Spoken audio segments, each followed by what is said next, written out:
Welcome to Jack's Corner, where conservative values meet national headlines, and truth and reality have a seat at the table. From Louisville, Kentucky, here's your host, Jack Richardson. Welcome back to Jack's Corner, where truth and reality have a seat at the table. I want to cover several topics today that are current so as to give some perspective and to state for the record what has not been stated.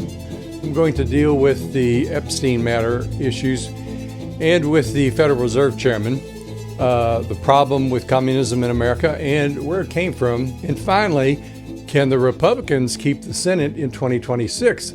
So let's get started. I wrote an article called Epstein. Be careful, you may not like what you get. So many people today want to blindly jump into the pool without checking to see if there's any water in it. It happens at both ends of the political spectrum. The left is in love with their psychopathic ideology and utopian communist dream, even though it's proven deadly and has always failed and always will. And on the right, there is a blind devotion and bent towards unrealistic, utopianistic liberation from any government and regulation, verging on the rare extreme of anarchy. They are so quick to kill the good for the unachievable perfect. The slightest deviation from the libertarian philosophy seeping into the Republican Party is condemned, which plays right into the hands of the left as they, like the spider, know their web and manipulate those on the right into it. So what does this all have to do with Jeffrey Epstein, who continues to plague us 6 years after his death? Well, nothing in this world, and particularly this nation, is as it appears. More often than not, what you hear on the news is far from the truth and is planned so as to manipulate your opinion. Before we delve into who or what Jeffrey Epstein was, let me remind you of the secret lives of some other people in the past whom we thought we knew, some who were very famous and you may recognize them. Let's start with Ian Fleming, the creator of James Bond 007. He was a spy for the British during the World War II. I'm sure many of you remember Julia Childs, the famous French cook and ditzy TV personality. She was an American spy in World War II. Then for the older generation, Cary Grant, one of Hollywood's leading male movie stars. He was an informant for British intelligence. Now everyone knows this one. Walt Disney was an FBI informant. Then you have Christopher Lee, who played Saruman in The Lord of the Rings. He worked in British intelligence. And to wrap this up, and the ladies will know this one, Coco Chanel. The designer was an operative in intelligence. I say this to alert you to the fact that you know very little about Epstein and will never know it all. But what there is left to know, I doubt will alter your life unless you become so distracted from current events that you fail to focus on the critical issues so you can be informed and vote correctly. As many others who have been pulling at this so-called loose thread on the sweater, Tucker Carlson has asked some probing questions.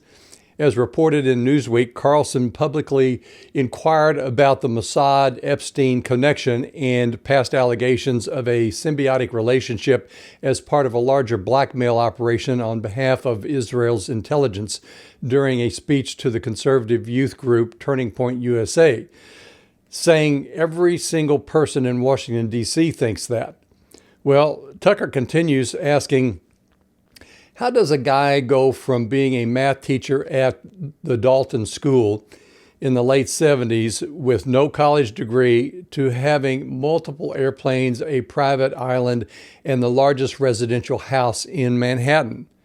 Then there is Epstein's so-called girlfriend, Ghislaine Maxwell, whose father was tied to the Mossad and a billionaire himself. There is clearly a lot of international intrigue here, of which we will never reach the bottom.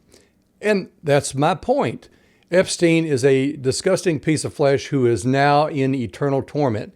He caused so much misery in his life, some of which lingers on even after his death. But don't let him become that empty pool that some of you want to jump into. Don't allow the damage to continue by looking back when you need to be looking forward. To the extent that Epstein was a spy, some of that information will never be known. The strong speculation is that he worked with the CIA, Mossad, and other agencies to get compromising information against other politicians to blackmail them and thus control their actions and the legislation they vote on. There are some indications that there is a potential for the appointment of a special prosecutor. Well, that would be a disaster, and always has been, as we know from the past. That takes the public's attention away from the crimes being committed in real time. Some are speculating that Epstein was in a massive conspiracy against Trump by the deep state and used Epstein to pressure lawfare against Trump. It's all a bit complicated. Even more reason to be cautious. There are those who do know the dangerous game that Epstein played, and no one knows what other fallout may come from it. Yes, many will say the fallout doesn't matter to them as they cast care to the wind, wanting to jump into that empty pool anyway. Why? Well, you have that sanctimonious element in some who think themselves so righteous that they want justice at any cost. I would ask you, for whom? Them? Well, Epstein has gotten his just desserts, as has Maxwell, as she sits in prison now. Prince Andrew has been defrocked and disgraced. Others live in fear of disclosure, which is a punishment in itself. However, don't think that the pace of the investigation or its apparent lack thereof is brushing the dirt under the rug. It's not. It's being cautious not to cause more harm to the innocent or damage an investigation that is likely closing in on a bigger fish to fry. Moreover, the Democrats are in a panic over the disclosures that could blow the lid off the plot to destroy Trump and those responsible for it. They fake a concern and twist the narrative that Trump has something to hide when it was they who, for 4 years under Biden, did nothing. The bottom line is that we should give the President and the Department of Justice the space needed to bring the collateral actors to justice. And I say collateral because the main ones, Epstein and Maxwell, are either gone or in jail. However, in the meantime, Trump is correct in that all the great news and wins occurring for the country are, by design, being pushed off the front page. So examine yourself and your friends to see if you and they have weighed the cost of pursuit. And what are your and their motivations? Could it be the satisfaction of your own lustful and prurient interest? Here's the cost: distraction from the problems our nation faces now and the victories that are being racked up and won. We are finally on the right track in this country under Trump. Great battles are being won to pull us back from the brink of communism where the Democrat left had us. This Epstein matter is like the O.J. Simpson trial or the Sean Diddy Combs trial, all of which we were so tired of hearing about, and so many others like them, that consumed the public's attention and dragged on for months, if not years. This prevents the public from being able to focus on what's really happening in the country. Like a magician, they distract you with one hand while tricking you with the other. Now, does this mean that I don't care about the crimes of Epstein? No. If the facts warrant it, then excision of the tumor and its tentacles must be done precisely and carefully. In fact, some of the bad actors are being taken care of that you may never know of or hear about. I'm calling on everyone to exercise caution and to check their lust for retribution. Disclosing information that could harm the innocent has to be weighed. Moreover, there are judges in Manhattan who have played a role in the pace of the disclosure. Most people don't know that. However, this is what you need to consider the most. Have you been ginned up with all the attention given to the Epstein scandal only to feel disappointed that it isn't as big as it has been built up to be? But still, you want blood no matter whose it is? Don't fall into that trap. Political games are now being played by the Democrat left, who are desperate to distract from the chaos they are in, exacerbated and complicated recently by communists winning in the Democrat nomination for mayor of New York City. Moreover, all the hullabaloo in the news condemning Trump's handling of the matter and that his base is angry with him is false, as his poll numbers have gone up. Just look at the CNN polling just revealed. He's increased from 86% to 88%. The Quinnipiac poll approval rating for the Republicans went from 87% to 90%. Folks, neither you nor I can undo the damage that has been done by Epstein and others, but we can, with sober deliberation, prevent further damage. So don't go blindly jumping into an empty pool. President Trump is correct that the Epstein matter is a distraction from the more important and urgent things going on now. Focus on Epstein is looking through the rearview mirror and not paying attention to where you're going. You, the right, and MAGA may end up being the ones hurt by Epstein from the grave by distracting yourself from the important things that need to be done now. Keep your eyes on the road. Don't lose the future by focusing on the past. Now I want to move to another topic, and that is the removal of the Fed chair, if not the Fed itself. And I call it a fraud that, by tradition and the aid of cowards, perpetuated itself. One of the greatest frauds in history occurred with the creation of the Federal Reserve and the Internal Revenue Service.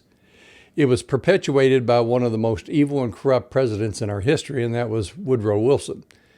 You can blame him for the Internal Revenue Act and the Federal Reserve Act, which were supposedly approved by amendment to the Constitution but never ratified by the required number of states. Now, that story and the evidence was buried and suppressed long ago, despite an abundance of evidence supporting the invalidity of the acts. But that's a story for another time. Having been defeated by Andrew Jackson, the bankers persisted and perfected their scheme to control our economy until, once again, the rich and powerful had their way.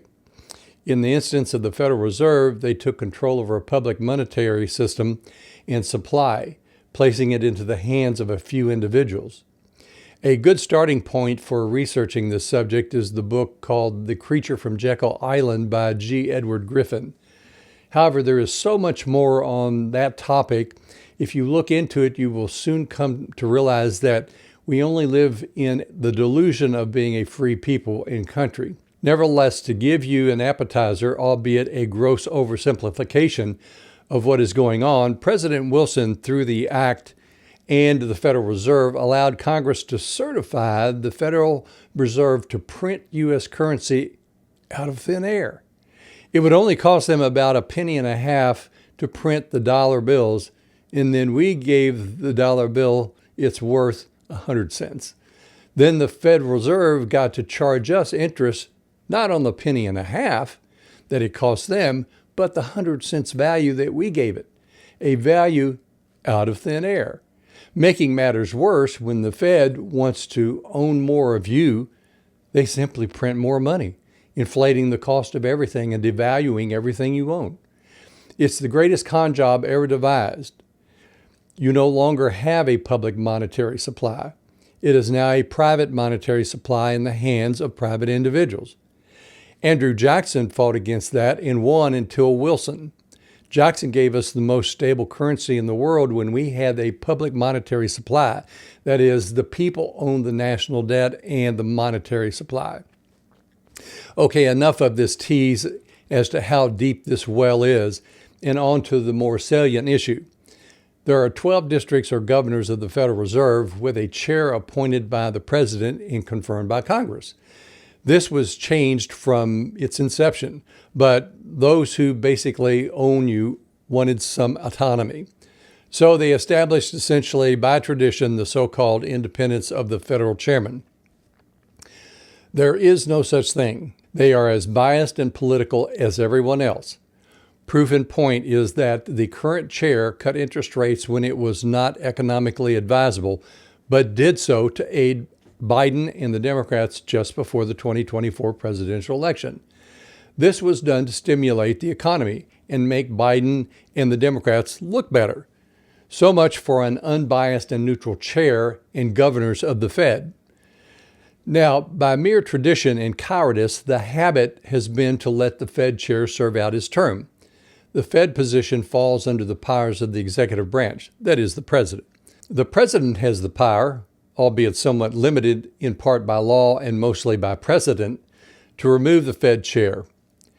The Federal Reserve Act allows the president to remove a Federal Reserve governor, including the chair, for cause. This is generally interpreted as malfeasance or dereliction of duty, rather than policy disagreements. While the president appoints the chair with Senate confirmation, the for cause was presumably given to provide a degree of independence for the Federal Reserve. However, when the federal chair loses his neutrality as is the case under Jerome Powell, then termination is appropriate for cause. There is no hard and fast prohibition against firing or replacing the federal chair. Even the various governors within the Fed may be removed by the president for cause. Again, the for cause restriction was to protect the Fed's independence, but not to grant immunity from removal when the Fed acts politically, as it has in the past, for which people paid the price. Removal can be and should be exercised when the Fed has acted with inefficiency, neglect of duty, or malfeasance. Given the nature of economics, everything is about proper timing, and Powell is neglecting his duty as the time for rate reductions is way overdue. The economic numbers prove it. In Powell's instance, historical evidence strongly suggests that his delay in reducing interest rates is not supported. Given the current economic circumstances, particularly when every other central bank around the world has lowered their rates, Powell is guilty of malfeasance in his delay of lowering the interest rates. Clearly, Powell is playing politics. He has in the past, the recent past. In a rare moment of honesty and decency, going back to President Wilson, and in proof of my assertions, he said, "I'm a most unhappy man. I have unwittingly ruined my country. A great industrial nation is controlled by its system of credit. Our system of credit is concentrated. The growth of the nation, therefore, and all our activities are in the hands of a few men.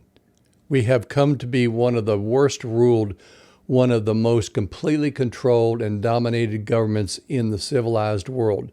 No longer a government by free opinion, no longer a government by conviction and the vote of the majority, but a government by the opinion and duress of a small group of dominant men." Yes, that's President Wilson that said that, and he was the one that gave us the Fed. Think about that. So given President Wilson's quote there, I rest my case. We are not the free country our forefathers envisioned. Corrupt men, seeing an opportunity for great gain and power, influenced an already corrupt man in Wilson, and he allowed the acts to pass. And we are suffering the consequences of it today. High interest rates cost the government billions. Think about it. We have a $37 trillion debt, and we have to pay interest on it. Look at the numbers. It's staggering, 12 zeros behind the 37. And recognize that your share of the interest payment each year, along with every other man, woman, and child in the country, is roughly $3,000. It harms the nation and the citizens. It stifles economic growth and prevents the people from prospering. You are paying for Powell's delay. When the Fed keeps the rates high, you are paying them more money. So if you want to help, then start by putting pressure on your representatives for calling for Powell's removal. Every day that goes by is another day you get poorer and poorer.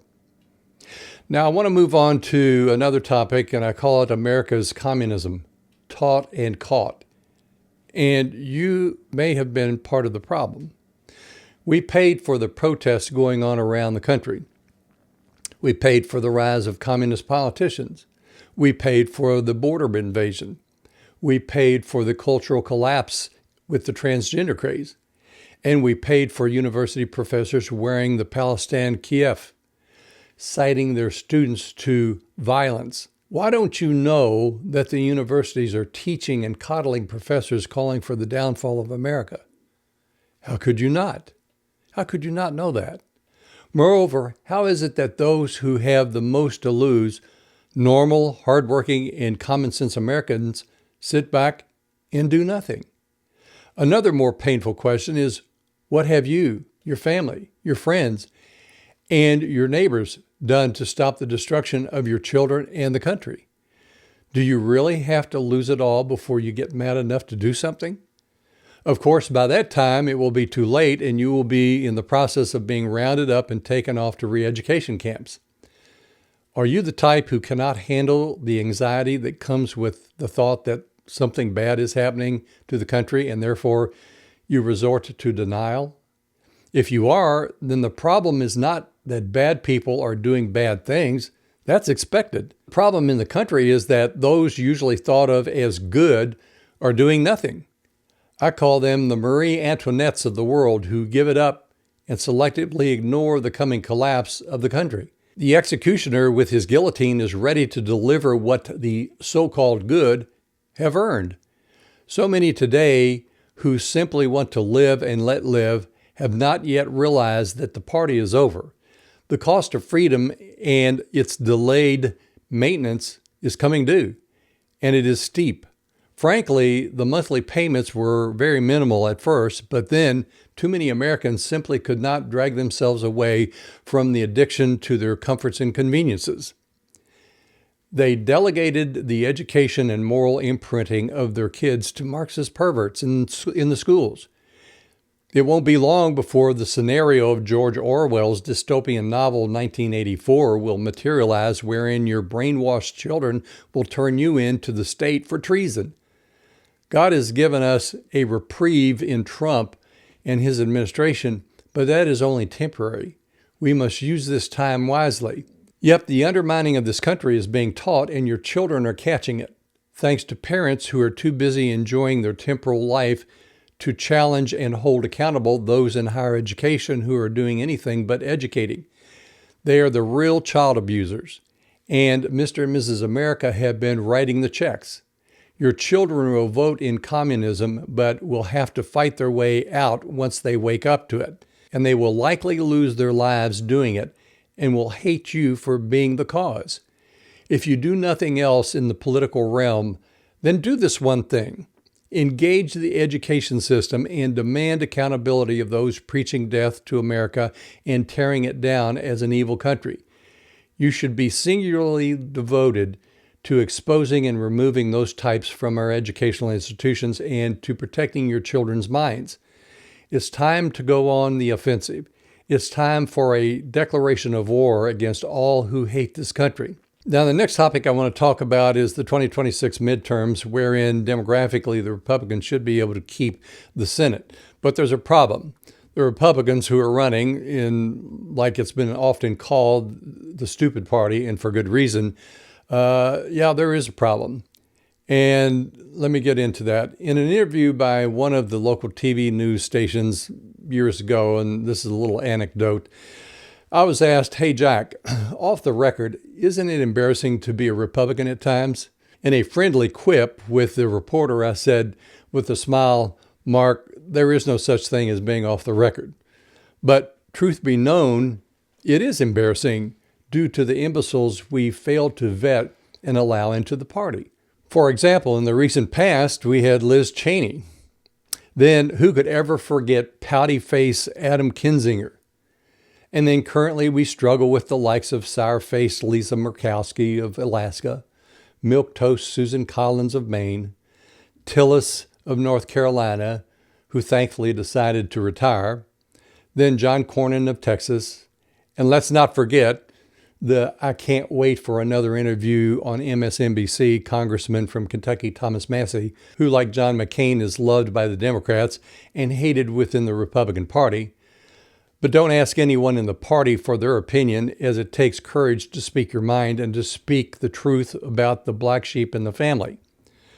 One would think that, as evil as the Democrat communists are, that there would be no problem with unity in the Republican Party. But not for those I just listed. So many of the Republicans simply can't identify the enemy, nor do they have the courage of their convictions. Let me give you a taste as to who the enemy is and what they will do to you by just simply recollecting for you what they did to Trump. Remember, if they can do it to him, they will have no problem doing it to you. First of all, he faced 5 civil cases that were filed against Trump, and they fined him over $400 million. These cases will hopefully be overturned soon, but these were all leftist Democrat judges, and the juries were from Sodom and Gomorrah type venues. Justice is not possible from the left. It has cost Trump millions in attorney's fees. Next, the enemy indicted Trump on 93 bogus counts on a law that was never prosecuted before, unconstitutional, and the counts were repetitive in nature just to make it look better and make it sound really bad. Next, the enemy tried to jail Trump, destroy him personally, and bankrupt him. The next item was 25 states tried to ban him from the ballot. Essentially, they were banning the voters from being able to vote for him. Yes, again, I have to keep reminding people that the Democrats are the communist enemies of free people. The next thing they tried to do to Trump is impeach him twice, and even tried him in the Senate after he was out of office. How insane is that?